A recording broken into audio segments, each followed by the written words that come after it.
Hello guys, Radhe Radhe. कैसे हैं आप सब लोग। तो इस लेक्चर में हम अपना प्लानिंग का रिवीजन स्टार्ट करेंगे। देखो, किसी भी काम को करने के लिए, किसी भी गोल को पूरा करने के लिए, बड़े बड़े बिजनेसेस में किसी भी वर्क को पूरा करने के लिए हमें सबसे पहले उसकी प्लानिंग करनी पड़ती है। प्लानिंग मतलब ये डिसाइड करना पड़ता है कि भाई क्या करना है, कैसे करना है, कितने रिसोर्सेज लगेंगे, किससे काम को कराना है। सब चीज़ों का ओवरऑल प्लान बनाना ही हमारा प्लानिंग प्रोसेस होता है। ठीक है जी। तो सबसे फोरमोस्ट इंपॉर्टेंट फंक्शन है मैनेजमेंट का, क्योंकि इसके बिना कोई भी फंक्शन सही से काम नहीं कर सकता। अगर हमारी प्रॉपर प्लानिंग ही नहीं हुई किसी चीज़ की तो कोई भी काम हम सही से नहीं कर सकते। सिमिलरली आपकी स्टडीज़ है, आप अगर प्रॉपर प्लान नहीं करोगे कब तक मैं कोर्स कंप्लीट करूंगा, कितने रिवीजन दूंगा, तो आप कैसे अच्छे नंबर ले आओगे। तो हर चीज़ में प्लानिंग मस्ट है। तो प्लानिंग की डेफिनेशन भी यही बोलती है कि सेटिंग इन एडवांस मतलब एडवांस में ही डिसाइड कर लेना। क्या चीज़ डिसाइड कर लेना? What is to be done, मतलब मेरे को क्या काम करना है। When it is to be done, कब करना है। How it is to be done, कैसे करना है। And by whom it is to be done, मतलब किससे करवाना है, कैसे कराना है इस काम को। समझ गए। तो प्लानिंग हमारा, इन सबको ही हम प्लानिंग बोलते हैं। ठीक है, ये वाली डेफिनेशन हमारी स्टेप्स के ऊपर बेस्ड डेफिनेशन, जब हम स्टेप्स कर लेंगे तो डेफिनेशन समझ आ जाएगी। अच्छा, फिर हमारा आता है फीचर्स या नेचर्स या characteristics of planning. Features, natures या कैरेक्टरिस्टिक्स ऑफ प्लानिंग।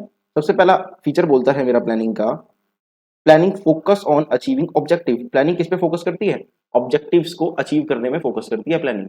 देखो, स्पेसिफिक गोल्स बनाए जाते हैं प्लान में। सबसे पहले हम जब हमें प्लान करना होता है, सबसे पहले मैं यही तो डिसाइड करूंगा कि मेरे को अचीव क्या करना। स्पेसिफिक गोल बनाए गए, और साथ ही साथ activities to be undertaken to achieve the goals, ये भी डिसाइड करा जाता है क्या एक्टिविटीज, क्या स्टेप्स लेने हैं मेरे को उन गोल को पूरा करने के लिए। सब चीज बैठ के प्लान की जाती है।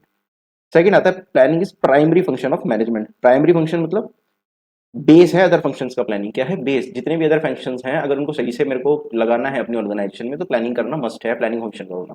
तो सभी अदर फंक्शंस का क्या है? Base. Other management functions are performed within the framework of plans drawn.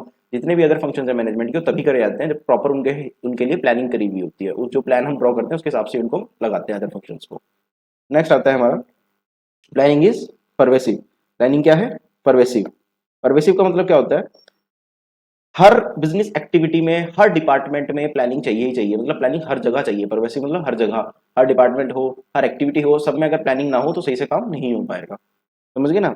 Essential for every sort of business activity, every department, हर एक जगह पे क्या चाहिए? Proper planning. नेक्स्ट आता है प्लानिंग इज कॉन्टिन्यूस। प्लानिंग क्या है? कॉन्टिन्यूस। कॉन्टिन्यूस मतलब एक प्लान करा, एक प्लान पूरा हुआ, दूसरा प्लान स्टार्ट कर दो, दूसरे के बाद तीसरा। ये ऑर्गेनाइजेशन में वर्क नहीं होता एक काम के बाद दूसरा, दूसरे के बाद तीसरा। ऐसे हर एक के लिए क्या चाहिए? Proper planning. तो one plan is followed by another plan. एक प्लान के बाद दूसरा प्लान, फिर तीसरा, इस तरह से आगे बढ़ते रहो। नेक्स्ट आता है प्लानिंग क्या है? फ्यूचरिस्टिक। प्लानिंग क्या है? फ्यूचरिस्टिक। क्या मैं कभी बैक के लिए प्लान कर सकता हूँ कि मेरे को ऐसा करना चाहिए था? नहीं ना, हमेशा किसके लिए प्लान करते हैं? फ्यूचर के लिए। प्लानिंग क्या है? Futuristic. The purpose of planning is to meet future events effectively to the best of the organisation. हमारा प्लानिंग का पर्पस क्या होता है कि हम फ्यूचर के इवेंट्स को ऑर्गेनाइजेशन के सबसे बेस्ट टू बेस्ट वे में पूरा करना है। ऑर्गेनाइजेशन के लिए सबसे बेस्ट टू बेस्ट वे को। ठीक है ना। तो प्लानिंग का मतलब होता है फ्यूचर के बारे में सोच के आज अपने काम को करना। Planning involves decision making. क्या प्लानिंग विदाउट डिसीजन मेकिंग हो सकती है कि बिना सोचे मैं प्लान बना लूंगा? नहीं ना। तो प्लानिंग में क्या आती है? मेरे, अच्छा देखो, मैं फ्यूचर के लिए प्लान कर रहा होता हूँ तो मेरे पास कई सारे अल्टरनेटिव्स आते हैं कि भाई मैं इस काम को ऐसे कर सकता हूँ, ऐसे कर सकता हूँ, ऐसे कर सकता हूँ। उस सब में से सबसे बेस्ट वे को चूज करना ही हम प्लानिंग में करते हैं। तो planning essentially involve choice among various alternatives. कई सारे अल्टरनेटिव्स में से या एक्टिविटीज में से चूज करना कि मेरे को कौन सी सबसे बेस्ट रहेगी, उस हिसाब उसको भी हम क्या बोलते हैं? प्लानिंग। मतलब क्या आता है उसमें? डिसीजन मेकिंग आती है प्लानिंग में। नेक्स्ट आता है planning is a mental exercise. Planning क्या है?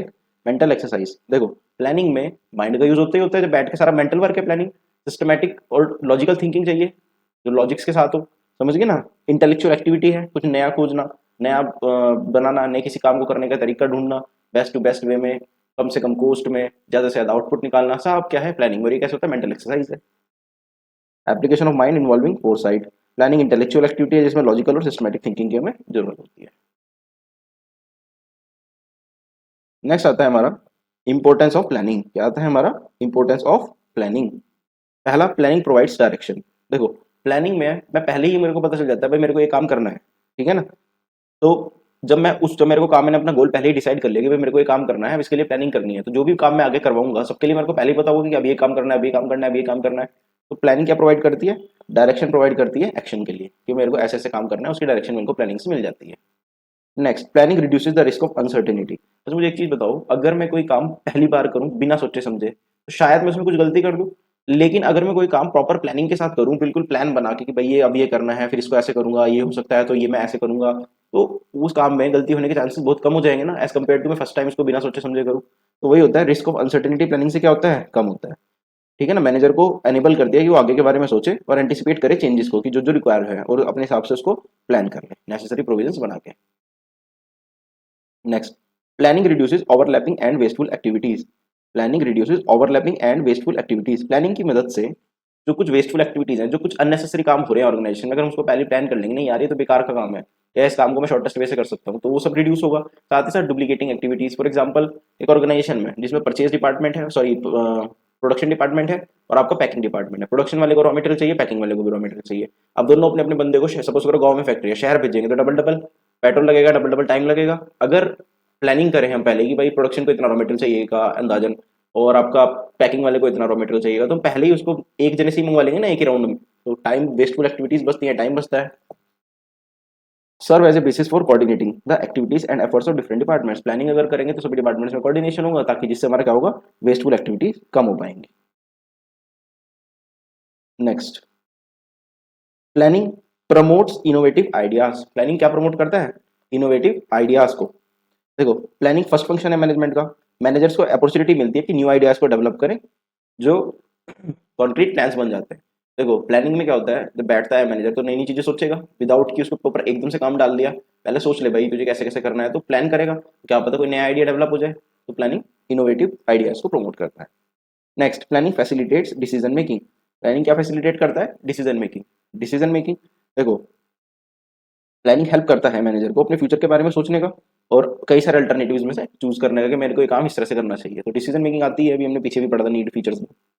नेक्स्ट आता है planning establish standard for controlling. Planning क्या स्टेब्लिश कर देता है, स्टैंडर्ड फॉर कंट्रोलिंग। मान लो मैं कोई प्लान कर रहा हूँ कि भाई मेरे को इस बार प्रोडक्शन करना है, ठीक है, मेरे पास 2 दिन का टाइम है, तो मैंने अंदाजा लगाया कि मेरी एक लेबर मेरा 100 यूनिट बना सकता है एक दिन में। एक लेबर कितना बना सकता है, 100 यूनिट। अब मैंने क्या किया, जब एक्चुअली उसको अपने प्लान को इंप्लीमेंट किया, तो मेरा लेबर बना रही थी 80।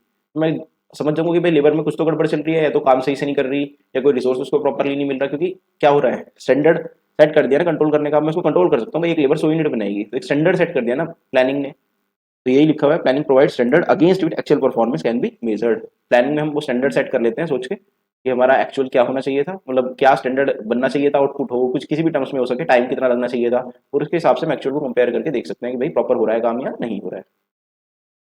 नेक्स्ट आता है आपकी लिमिटेशंस ऑफ प्लानिंग। नेक्स्ट क्या आता है हमारा, लिमिटेशंस ऑफ प्लानिंग। दो तरह की लिमिटेशंस होती हैं प्लानिंग में, एक इंटरनल लिमिटेशंस और एक एक्सटर्नल लिमिटेशंस। इंटरनल लिमिटेशन में पहला आता है प्लानिंग लीड्स टू रिजिडिटी। देखो, कई बार ऐसा होता है ऑर्गेनाइजेशन में, देखो जो बड़ी ऑर्गेनाइजेशन है उसमें प्लानिंग कौन करती है, टॉप लेवल मैनेजमेंट करती है। प्लान बना दिया, फिर दे देती है भैया सबको ये प्लान इंप्लीमेंट करना है, सबको ये प्लान बिल्कुल फॉलो करना है, इसमें कोई चेंज नहीं होगा। तो कई बार ऐसा होता है किसी के दिमाग में कोई नया आइडिया आ रहा है, कोई इजी वे आ गया उस काम को करने का, लेकिन उसको चेंज नहीं कर सकता, क्योंकि जो टॉप मैनेजमेंट ने कह दिया वो फाइनल है। तो रिजिडिटी आ जाती है, रिजिडिटी मतलब हम चेंज नहीं कर सकते। तो प्लानिंग डिस्करेज करता है इंडिविजुअल इनिशिएटिव एंड क्रिएटिविटी। क्या पता भाई किसी इंडिविजुअल के अंदर कोई नया दिमाग हो, कुछ नया आइडिया हो, शॉर्टेस्ट वे हो उस काम को करने का, लेकिन वो खत्म हो जाता है क्योंकि सोचने का टाइम ही नहीं है। उसको तो जो प्लान बन के आया बस वो फॉलो करना है। ठीक है ना, do not make choice according to changing business environment. Managers के पास नहीं होती चॉइस कि वो अपने आप को चेंजिंग एनवायरमेंट के हिसाब से चेंज कर सकें। जो प्लान बना है उनको उस हिसाब से काम करना पड़ता है, नहीं तो डांट पड़ेगी। Next, planning may not work in dynamic environment. मुझे एक चीज बताओ, अगर हमारा एनवायरमेंट बहुत जल्दी जल्दी चेंज हो रहा, तो मैंने प्लान तो बना दिया कि ये सोच के कि एनवायरमेंट ऐसा रहेगा, लेकिन वो चेंज हो गया, क्या प्लान सही से काम कर पाएगा? तो प्लानिंग सही से काम नहीं कर पाती है डायनेमिक एनवायरमेंट में। हमें प्लान्स में बार बार चेंज करने पड़ते हैं, बार बार नई प्लानिंग करनी पड़ती है अगर हमें उसको सही तरह से काम कराना है। प्लानिंग एंटिसिपेशंस के बेस्ड होती है फ्यूचर में क्या क्या होने वाला है, लेकिन अगर फ्यूचर हमारा क्या है, अनसर्टेन और डायनामिक, उसमें अगर चेंजेस आए तो हमारे प्लान धरे गए धरे रह जाएंगे। नेक्स्ट आता है आपका प्लानिंग रिड्यूसेस क्रिएटिविटी। प्लानिंग क्या कम करता है, क्रिएटिविटी को। देखो, प्लानिंग में जो काम है वो प्री डिटरमाइंड प्लान के हिसाब से होता है। कैसे होता है, प्री डिटरमाइंड प्लान के हिसाब से, जो प्लान बना दिया उस हिसाब से काम होगा। ठीक है ना, क्योंकि ये डिसाइडेड होता है कि क्या करना है, how it is to be done and who is going to be done. Moreover planning is done by top level which leads to reduction of creativity of other level of management. मान लो किसी और level of management में कुछ और दिमाग में आ भी रहा तो नहीं बता सकते, जब टॉप लेवल मैनेजमेंट ने बोल दी कोई चीज तो बोल दी। नेक्स्ट आता है planning involves huge cost. Planning involves huge cost. अब प्लान जब कर रहे हैं, इतने बड़े बड़े टॉप लेवल मैनेजमेंट आएगी सोचेगी, तो भैया हमकी कॉस्ट भी तो लगेगी, टाइम भी लेंगे। वो मान लो एक जरूरी है एक प्लान आज बैठे और 10 मिनट में बन गया, नहीं, महीनों लग जाते हैं, सालों लग जाते हैं किसी प्लान को बनाने में, टाइम लग सकता है। तो एक तो टाइम भी लगता है और साथ साथ काफी कॉस्ट आती है, उनकी सैलरी देनी है, और उनको कुछ ट्रायल्स करेंगे, कुछ सोचेंगे, उनके लिए जो भी रिसोर्सेज अवेलेबल कराना है, सब चीजों में क्या लगती है, कॉस्ट। टाइम एंड मनी की तरफ टर्म्स में क्या लगेगी, कॉस्ट लगेगी।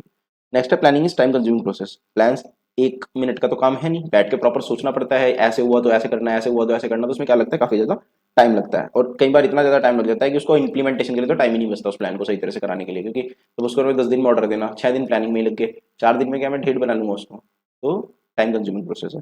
Planning does not guarantee success. एक और पॉइंट आता है, planning does not guarantee success. देखो किसी एंटरप्राइज की सक्सेस कभी पॉसिबल है जब प्लान प्रॉपर्ली ड्रॉ करो और इंप्लीमेंट करो। लेकिन कई बार मैनेजर क्या करते हैं, पिछले जो प्लान बनाए थे ना, पिछले जो प्लान बनाए थे उन्हीं के ऊपर डिपेंड हो जाते हैं। ठीक है, अब क्या पता वो प्लान पिछली बार तो सक्सेसफुली रन कर गया हो और इस बार ना करे तो, इस बार ना करे तो गया सब कुछ। ठीक है ना।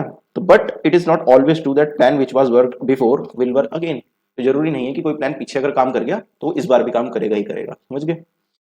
नेक्स्ट आती है हमारी एक्सटर्नल लिमिटेशंस। क्या आती है प्लानिंग की, एक्सटर्नल लिमिटेशंस। अब एक्सटर्नल लिमिटेशन में क्या आती है हमारी, सबसे पहले नेचुरल कैलेमिटी। क्या फ्लड, अर्थक्वेक, फेमाइन एक्सेट्रा कुछ भी अगर नेचर नेचर की तरफ से हो रहा है तो क्या ऑर्गेनाइजेशन के कंट्रोल में है, नहीं, सारी planning fail.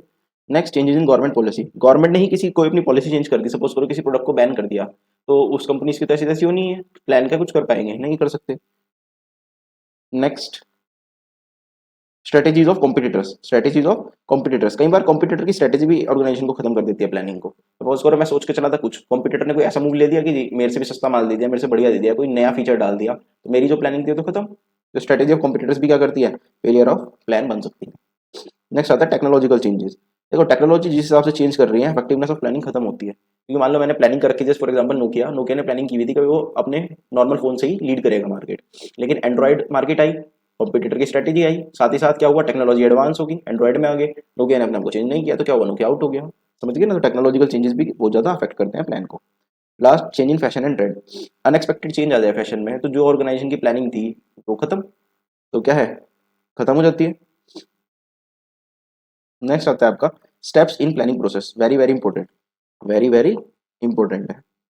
Steps in planning process. Planning process में क्या स्टेप्स होते हैं, देखो सबसे पहले क्या होता है, मैं ऑब्जेक्टिव को सेट करूंगा नहीं करूंगा। ऑब्जेक्टिव को सेट करने का मतलब हो गया मैं पहले अपना गोल डिसाइड करूंगी, भाई एक्चुअली मेरे को क्या चाहिए। सबसे पहला काम होता है एक्चुअली मेरे को क्या चाहिए, इसको डिटरमाइन करो। तो सेटलिंग ऑब्जेक्टिव, ऑब्जेक्टिव स्पेसिफाई करते हैं जो ऑर्गेनाइजेशन को चाहिए, what the organisation wants to achieve.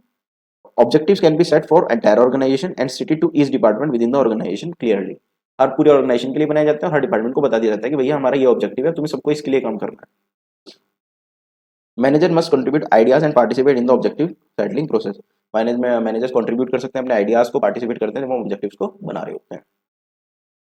Next आता है, देखो मैंने कुछ ऑब्जेक्टिव्स बना लिए, मैंने क्या कर लिए, ऑब्जेक्टिव्स को बना लिया। अब जब ऑब्जेक्टिव्स बन गए, जब मेरे ऑब्जेक्टिव्स बन गए, अब जब मेरे ऑब्जेक्टिव्स बन गए, ठीक है ना, तो एक चीज तो बताओ, किसी अजम्पशन के बेसिस पे ही बने होंगे वो ऑब्जेक्टिव, किसी अजम्पशंस के बेसिस, कुछ चीजें मैंने माननी होंगी ना कि ये चीजें ऐसी रहने वाली है मेरे पास, मेरा प्राइस ये रहेगा, मेरे प्रॉफिट की परसेंटेज ये रहेंगे, उसी के हिसाब से तो मैंने ऑब्जेक्टिव बनाया होगा। बिल्कुल सही। तो प्लान्स जब बनाते हैं तो हम कुछ अजम्पशन मान के चलते हैं, जो वो अजम्पशंस जो प्रोवाइड करती हैं एज बेसिस फॉर प्लानिंग, मतलब बेसिस मतलब जिनके आधार पर मैं अपना प्लान बना रही हूँ, उनको क्या बोलते हैं, प्रीमाइसिस। क्या बोलते हैं उनको, प्रीमाइसिस या अजम्पशंस। ठीक है। अच्छा, अभी हमारी इंटरनल भी हो सकते हैं और ये एक्सटर्नल भी हो सकते हैं। इंटरनल में क्या मान के चलता हूँ, मेरी कॉस्ट ऑफ प्रोडक्ट क्या आने वाली है, मेरी कैपिटल कितनी लगाने वाला हूँ, मेरे पास मशीनरी किस लेवल की है, प्रॉफिटेबिलिटी मेरे को कितने परसेंट रखनी है, ये सब चीजें मेरी क्या है, इंटरनल एजम्पशन, जिनके बेस में मैं बैठ के प्लानिंग करता हूँ। साथ ही साथ एक्सटर्नल एजम्पशंस हो सकती हैं कि भाई टेक्नोलॉजी में क्या चेंज आ सकता है, popularity, growth, competition, government policy, ये सब क्या है मेरी एक्सटर्नल एजम्पशंस है। नेक्स्ट आता है मेरा,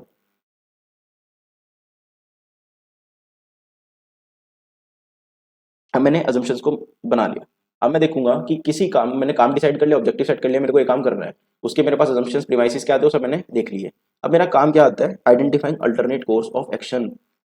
देखना कि मेरे पास क्या क्या अल्टरनेट कोर्स ऑफ एक्शन है, क्या क्या मेरे पास पॉसिबल वेज हैं इस काम को पूरा करने के लिए, उनको सबको पहचान लो, उनकी एक लिस्ट बना लो कि मेरे पास इस काम को मैं इस तरह से कर सकता हूँ। फॉर एग्जाम्पल मेरे को सेल को इंक्रीज करना है, तो मैं कैसे कर सकता हूँ, एक तो एडवर्टाइजमेंट पे खर्चा करके कर सकता हूँ, या फिर सेल्समैन को अपॉइंट कर सकता हूँ, घर घर जाके बेच भाई, या फिर मैं नई प्रोडक्ट लाइन्स को ऐड कर सकता हूँ, न्यू प्रोडक्ट लाइन्स को। तो वही identify alternate course of action. जब हम ऑब्जेक्टिव्स को सेट कर लेते हैं, मैनेजर से एक लिस्ट बनाते हैं, किस चीज की लिस्ट बनाते हैं, अल्टरनेटिव्स की, जिसके थ्रू ऑर्गेनाइजेशन अचीव कर सकती है अपने ऑब्जेक्टिव्स को। समझ आया। नेक्स्ट,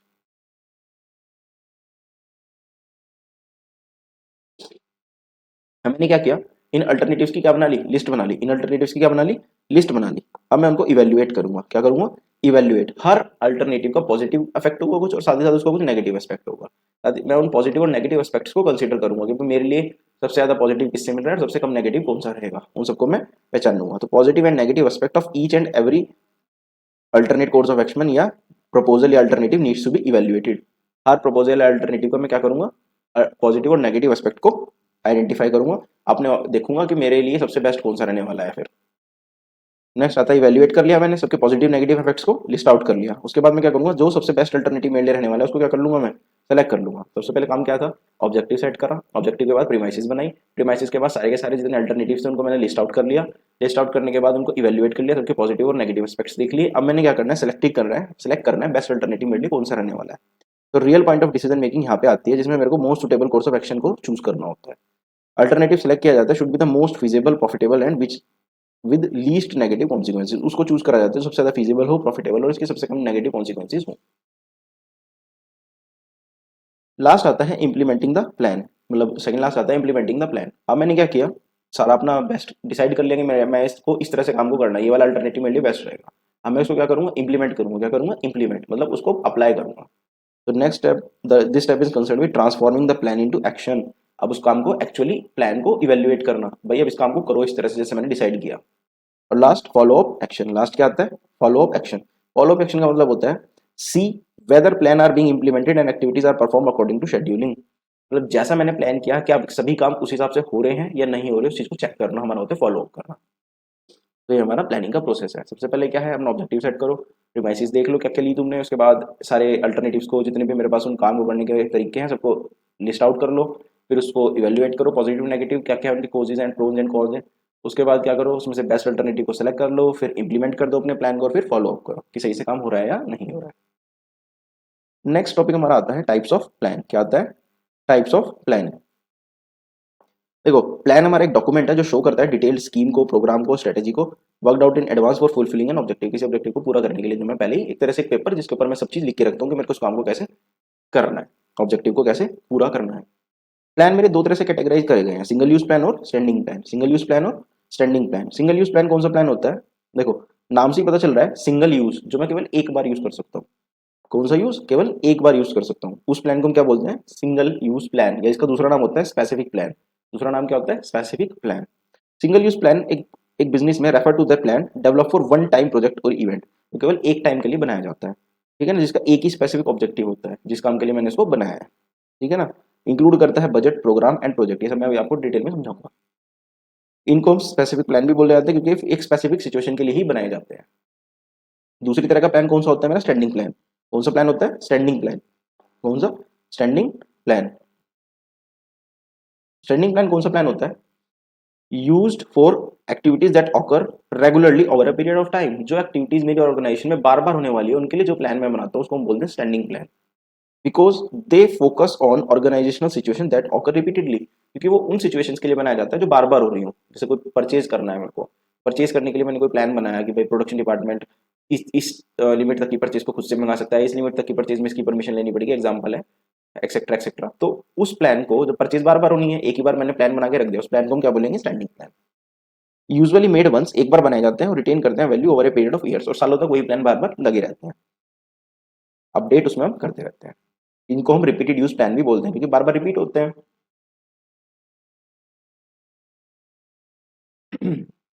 इसका डिफरेंस भी है सिंगल यूज का और स्टैंडिंग प्लान का।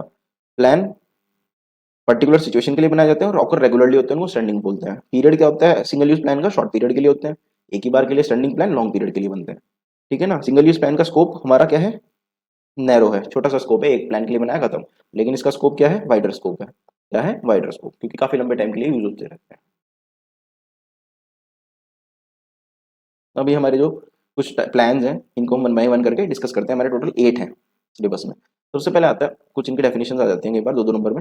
ऑब्जेक्टिव्स। ऑब्जेक्टिव्स ना तो मेरा स्टैंडिंग प्लान है ना ही सिंगल यूज प्लान। ऑब्जेक्टिव्स होता क्या है फिर, ऑब्जेक्टिव होता है मेरे को ends which the management seeks to achieve. वो गोल जो ऑर्गेनाइजेशन अचीव करना चाहती है उसको हम क्या बोलते हैं, objective.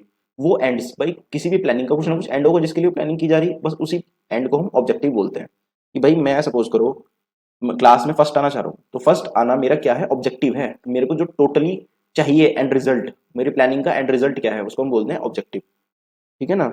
They represent and point of planning. ये क्या रिप्रेजेंट करते हैं, प्लानिंग का बिल्कुल एंड पॉइंट। क्या रिप्रेजेंट करते हैं, प्लानिंग का एंड पॉइंट। जिसके लिए मैं प्लानिंग को कर रहा हूँ।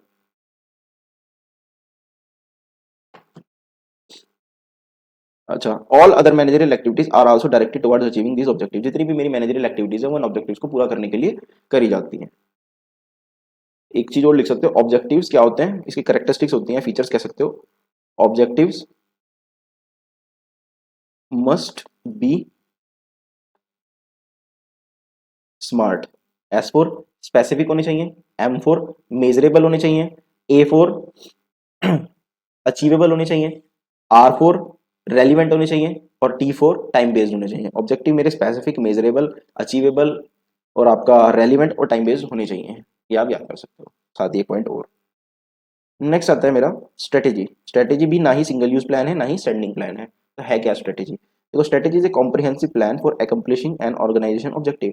अब मैंने ऑब्जेक्टिव को डिसाइड कर लिया कि भाई मेरे को प्लानिंग इस चीज के लिए करनी है, जो मैं पूरा का पूरा प्लान बनाऊंगा उस ऑब्जेक्टिव को पूरा करने के लिए, उसको हम क्या बोलेंगे? स्ट्रेटेजी। भाई मेरे को क्लास में टॉप करना, अब मैं कितने घंटे पढ़ूँ, कहाँ ट्यूशंस लगाऊं, कैसे कोचिंग लूँ, किसकी वीडियोस देखूँ यूट्यूब पे, कितने रिवीजन देने हैं, सब जो है पूरी प्लानिंग है, इसको हम क्या बोलते हैं? मेरी स्ट्रेटेजी। मेरी स्ट्रेटेजी है वो फर्स्ट करने की। ठीक है ना? स्ट्रेटेजी के थ्री डायमेंशन होते हैं। डिटरमाइन करती है लॉन्ग टर्म ऑब्जेक्टिव। दूसरा adopting a particular course of action. भाई मेरे को क्या कोर्स ऑफ एक्शन लेना है फर्स्ट आने के लिए। Allocating resources necessary to achieve the objective. Allocate करना रिसोर्सेज क्या क्या चाहिए मेरे को अचीव करने के लिए इस ऑब्जेक्टिव को। फॉर एग्जांपल कितने ट्यूशन लेने हैं, कौन सी बुक्स चाहिए, क्या चाहिए, सब चीज डिसाइड करना, पूरा कॉम्प्रिहेंसिव प्लान बना देना, उसको हम बोलते हैं स्ट्रेटेजी। नेक्स्ट आता है मेरा पॉलिसी। क्या आता है? पॉलिसी। देखो पॉलिसी ना एक क्या है, एक बार के लिए नहीं बनती। एक ऑर्गेनाइजेशन अपनी पॉलिसी एक बार बना देती है और वो बार बार रेगुलरली अप्लाई होती है कि भाई इस ऑर्गेनाइजेशन की पॉलिसी है। ठीक है ना? जिस भी ऑर्गेनाइजेशन की अपनी अपनी अलग अलग पॉलिसीज होती हैं। तो एक तरह से क्या हुआ, स्टैंडिंग प्लान हुआ, एक बार बन गई बार बार फॉलो होंगी। तो कौन सा प्लान है? एक तरह से स्टैंडिंग प्लान। अच्छा, policies are general statements that guide thinking और channelizing energy towards a particular direction. देखो स्टेटमेंट्स होती हैं। देखो किसी ऑर्गेनाइजेशन की कुछ पॉलिसी है कि भाई यहाँ पे ऐसे काम होना, यहाँ पे ऐसे काम होना। ठीक है ना? तो वो क्यों बनाई जाती हैं? वो क्या करती हैं, स्टेटमेंट से लिख दिया भाई ऐसे ऐसे काम होना, ताकि ताकि जितनी भी एनर्जी है यानी कि सब लोग हैं वो एक पर्टिकुलर डायरेक्शन की तरफ मूव हो, जो है हमारा ऑब्जेक्टिव्स को पूरा करना। Policies are derive from objectives. Objective से ही निकाली जाती हैं। भाई ऑब्जेक्टिव्स को पूरा करने के लिए पॉलिसी बनाई जाती है कि भाई काम को ऐसे ऐसे इस ढंग में करना है तुम लोगों को। तो डायरेक्शन प्रोवाइड करती है मैनेजर्स को एक ऑर्गेनाइजेशन के। फ्लेक्सिबल होती है क्योंकि उनको चेंज करा जा सकता है रिक्वायरमेंट के हिसाब से। भाई अगर मेरा काम इस तरह से नहीं सही हो रहा, थोड़ा चेंजेस कर लो। तो पॉलिसी कुल मिला के स्टेटमेंट्स होती हैं जो मेरे को क्या बताती हैं, गाइड करती हैं सब लोगों का एफर्ट्स को एक डायरेक्शन में ले जाने के लिए कि भाई सब लोगों को इस तरह से काम को करना है। वो हमारी क्या होती है? पॉलिसीज। फॉर एग्जाम्पल मेरे को क्लास में फर्स्ट आना है। ठीक है? अब मैंने डेली सेट आउट कर दिया अपना टाइम टेबल बना के कि भाई मेरे को इस घंटे से इस घंटे ये करना है, इस घंटे से इस घंटे ये करना है। तो वो मेरी पॉलिसी बना दी मैंने। भाई मेरे को एक हफ्ते में सिर्फ एक ही बार मूवी देखनी है, 3 ही घंटे वेस्ट करने हैं दोस्तों के साथ। तो मेरी क्या है, पॉलिसीज बना दी मैंने जो मेरे को फॉलो करनी पड़ेंगी उसको पूरा करने के लिए। हाँ अगर मेरे को रिजल्ट नहीं आता दिख रहा तो मैं थोड़ा चेंजेस करूंगा उसके अंदर। और अगर लग रहा है कि हाँ भाई थोड़ा ज्यादा रिजिड हो गया मेरा टाइम टेबल, तो उसको थोड़ा सा लूज करूंगा, थोड़ा ज्यादा टाइम अपने लिए दूंगा। नेक्स्ट आता है प्रोसीजर। प्रोसीजर भी क्या है? स्टैंडिंग प्लान है। एक बार किसी काम को करने का प्रोसीजर बना दिया तो एक जैसा ही रहेगा, बार बार वही फॉलो होगा। फॉर एग्जाम्पल मेरे को भाई सपोज करो मेरे को क्लास में टॉप करना था, मैंने एक प्रोसीजर फॉलो करा, भाई ऐसे ऐसे मैंने पढ़ाई करी, ऐसे ऐसे वो करा। अब मेरी सिस्टर है उसको भी टॉप करना है, तो मैं अपने ही तो उसको क्या बनाऊंगा, भाई मैंने इतनी देर ये पढ़ाई करी थी, यहाँ से ट्यूशन नहीं आता, बुक से पढ़ा था, मैंने सारा सिस्टम उसको बता दिया। तो इसको ही हम क्या बोलते हैं? प्रोसीजर। प्रोसीजर क्या है? एक क्रोनोलॉजिकल सीक्वेंस है। क्रोनोलॉजिकल सीक्वेंस है वेरियस स्टेप्स का। किस चीज का? वेरियस स्टेप्स का। To be taken to be taken in order to be taken to perform activity in an efficient manner. किसी एक्टिविटी को बढ़िया तरह से करने के लिए एक पूरा स्टेप्स बना दिए जाते हैं कि पहले ये फिर ये फिर ये फिर ये, उसको हम क्या बोलते हैं? Procedure. Procedure are very rigid and do not leave any scope for individual judgement. Procedure जो बन गए वो बन गए। अब मैंने जिस हिसाब से टॉप किया था, अगर मेरी सिस्टर वही सेम फॉलो करेगी तो भैया टॉप कर लेगी। तो वो क्या है? प्रोसीजर है इस काम को पूरा करने का। भाई ये काम इसी तरह से हो सकता है, अब दूसरे को भी वही काम करना है तो सेम आपको वो स्टेप्स लेने पड़ेंगे, उसी को हम क्या बोलते हैं? प्रोसीजर। नेक्स्ट आता है मेथड। नेक्स्ट क्या आता है? मेथड। मेथड भी क्या है? स्टैंडिंग प्लान है। किसी काम को करने का ढंग मेथड ही होगा। किसी काम को करने का ढंग मेथड होगा। एक प्रिस्क्राइब्ड प्रोसेस है इन विच ए पर्टिकुलर ऑपरेशन और एक्टिविटी इज परफॉर्म। देखो प्रोसीजर तो हो गया पूरे काम के प्रोसेस को लिए जो कहलाया जाएगा प्रोसीजर, लेकिन मेथड किसी एक पर्टिकुलर एक्टिविटी के लिए। तो इस एक्टिविटी को मैं इस तरह से करता हूँ तो क्या कहलाएगा? मेथड। ठीक है ना? प्रिस्क्राइब प्रोसेस है जिसमें एक पर्टिकुलर ऑपरेशन या एक पर्टिकुलर एक्टिविटी एक। ठीक है ना? प्रोग्राम और मेथड में डिफरेंस है। प्रोग्राम पूरे के लिए होता है, मेथड एक पर्टिकुलर एक्टिविटी के लिए होता है। ठीक है ना? Consist is perform consistently the objective of the organisation.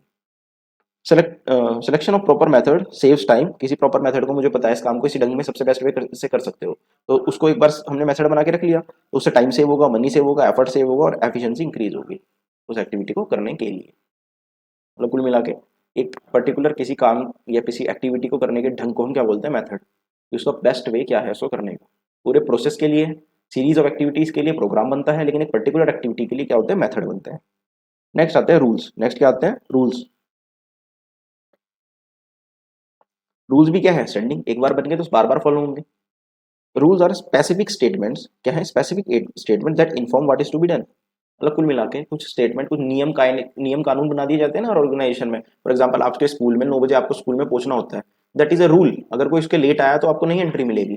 तो एक ऑर्गेनाइजेशन का क्या होता है, रूल होता है वो। तो रूल क्या है, स्पेसिफिक स्टेटमेंट जो इन्फॉर्म करते हैं what is to be done. Reflect करते हैं एक managerial decision that a certain action must और मस्ट नॉट बी टेकन। तो ये बता दिया जाता है मैनेजरियल का, मैनेजमेंट का डिसीजन है कि ये काम को करना है, इस काम को नहीं करना है। रिजिड होते हैं, चेंज नहीं कर सकते।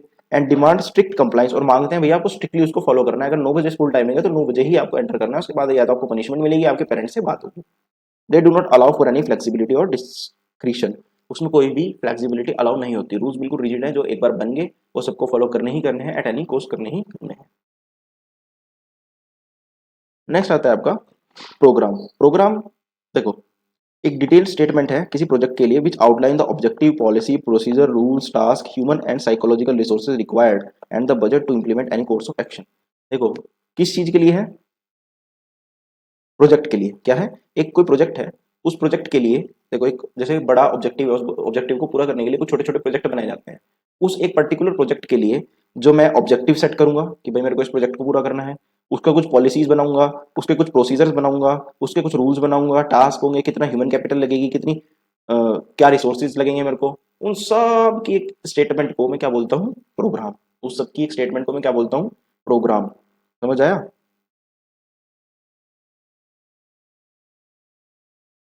उस सब की एक स्टेटमेंट को मैं क्या बोलता हूँ, प्रोग्राम।